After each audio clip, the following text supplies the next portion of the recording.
What's up, guys? I thought I would check in with you on this Monday morning as I start my day to quickly react to the Riyadh season card from LA this past weekend. First, let me comment on the fight that I was most critical about, the Andy Ruiz versus Jarrell Miller fight. I saw some people saying that Andy Ruiz was saved by a gift draw. Well, maybe not only was he saved, but I was saved also, right? Because, I didn't think there was no way in hell Jarrell Miller should beat Andy Ruiz. He should have got stopped by Andy Ruiz. And from the eye test, I didn't judge the fight. I didn't do a scorecard because I didn't think this fight was going to distance. I was very confident that Ruiz would win by stoppage. I didn't think Jarrell Miller could go at full 12 without passing out. Well, it went the distance and it appeared that Jarrell Miller won the fight but didn't get the decision. All right. Now, in Andy Ruiz's defense, and it kind of to save myself a little bit, you could clearly see his hand was really jacked up when that fight was over. Like the bone was damn near sticking out. All right.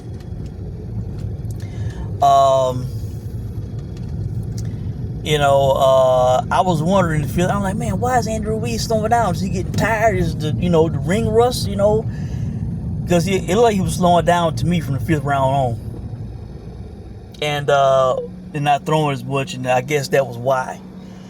So I'm definitely not gonna clown Andy Ruiz. I mean, salute to him for going as long as he did with his hand as jacked up as it was, because a lot of people, Guillermo Rigondeaux comes to mind quickly, would have quit, all right, from a hand issue. So good for Andy Ruiz, coming off a 2-year layoff. Really, he needed those 12 rounds. He was talking about the rematch after. I think he needs to try to go a different direction, all right. He was a sizable favorite in that fight, and I think that he should just move on to somebody else. I really don't care to see it again. So I think both guys should move on. Hell, Jarrell Miller can fight the other big baby, who now needs a comeback victory. All right. Jared Anderson, man. I basically said what it was with Jared Anderson. All right. We just needed a guy who would come forward, who would actually fight Jared Anderson, who would take the fight to him and try to win, unlike Charles Martin, unlike Riyad Murhi. And Martin Bakole was bigger, stronger, better technically, more experienced. It was so much in his favor, man. To get underdog odds on him was great. And honestly, guys, I didn't even profit off the money line or the knockout prop, because I had those in parlays with Andy Ruiz and Crawford fight not go the distance, and so that busted my shit up. But I did profit. FanDuel gave a prop. I should have came on and told you guys about it. In their specials, FanDuel gave a special on this fight for Jared Anderson to be dropped in rounds 1, 2, or 3 at a plus 1,200. I was laughing out loud, and I played that shit as soon as I could, as much as I could. FanDuel was not letting me bet as big as they used to because I was hitting them up for too much money. But I put over $100 on that shit, and I profited over $1,200, $1,300 on that shit. All right, so that was my big win from the weekend. But Jared Anderson, man. I'm not going to clown him, man. Hopefully this will be a wake-up call to this guy to take his career more serious. Truth be told, when he got knocked down the second time in the 5th round, before the fight was stopped, I thought he was going to quit. I was waiting for him to just stay down or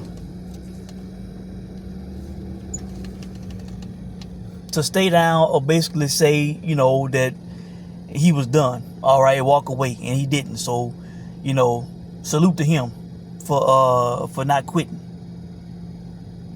All right. But hopefully this will be a wake-up call to the guy, man. Take his career more serious.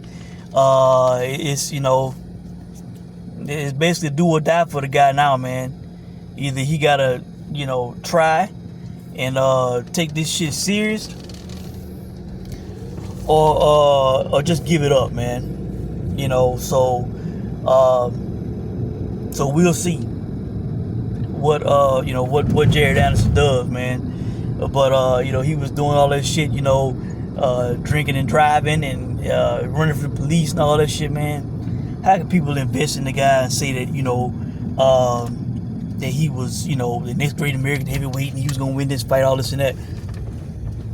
If anything, Top Rank put this guy in tough to teach him a lesson, or to see, you know, what they gonna have with the guy, if they need to cut ties with the guy, or whatever. So you know, I wish the guy well, but he got a lot of improvement to do, man. He is poor defensively. That's why he kept getting hit with those hard ass power shots, and why he didn't last. You know, I figured he was gonna try to play that alpha shit and stay in the middle of the ring and try to, you know, go punch for punch with Bakole.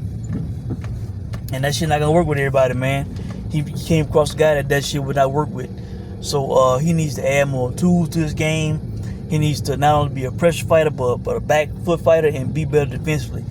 He got a long way to go. He needs to take his career serious, all right? And if he don't, you know, be on the lookout for his social media, see what he's doing, see if he's taking it serious, or if he's fucking up. If he's fucking up, bet against his ass again, all right? When he fights somebody who can beat him, who can give him a good fight. All right, and hopefully Martin Bakole, man, he's saying he wants Zane. You know, they can put him in with Caballero, they can put him in with Joe Parker. Jarrell Miller could get the fight. You know, so all these guys in the mix to fight each other, you know, on a Ruiz season card. The Pitbull fight was one-sided. Valenzuela, you know, beat him and deserved the decision, so congrats to him. I didn't play the fight. I stayed away from it. You know, I was not super familiar with Valenzuela besides him getting knocked out. But I decided to stay away from it, and good I did. And finally, the Crawford fight, guys, I can't even comment on that fight, because that shit started at midnight my time, Central Time in the States. And I had a long day of traveling. You know, me and my girl fought to stay awake for that fight. We were up for like the first 3 rounds, and after that, I can't tell you what happened, guys. I went out, man. I couldn't fight it no more. That shit started too late. So they made a mistake. They should have either started the card earlier or had one less fight. I think that that Hot Rod fight and the Miller Ruiz fights, both of them going the distance, that had the card going a little bit longer than they anticipated. And they quickly tried to start the main event after Eminem finished up. But man, I was out of it, man. I had a long day, and I couldn't hang anymore. So I can't comment on the Crawford fight. I will try to watch it later, and maybe I'll comment at a later time. I was seeing some people talk about robbery. It was closest and other, whatever. I can't say, guys, because I didn't watch the whole fight. But hey, it's good that Terrence Crawford finally got a challenge, man. You know, win a full 12. Somebody was able to hang with him and give him a decent fight. So I guess it took him going up to 54 to fight a young athletic game guy to give him that kind of fight. So, but I made a profit off Jared Anderson getting dropped in the first. I also made a small profit on Noah Lyles winning the 100 meter yesterday. At the Olympics, so congrats to him. Also had some wins at the slots at the casino. So it was a very good weekend for me. I hope you guys made money this weekend off any plays that you made. You know, let me know what you guys thought about the fights and the results, and if you made any money. I'm not sure what I'll play this weekend coming up, if anything. If I see anything, I will come on and let you guys know. Until then, you guys take care, and thanks for watching.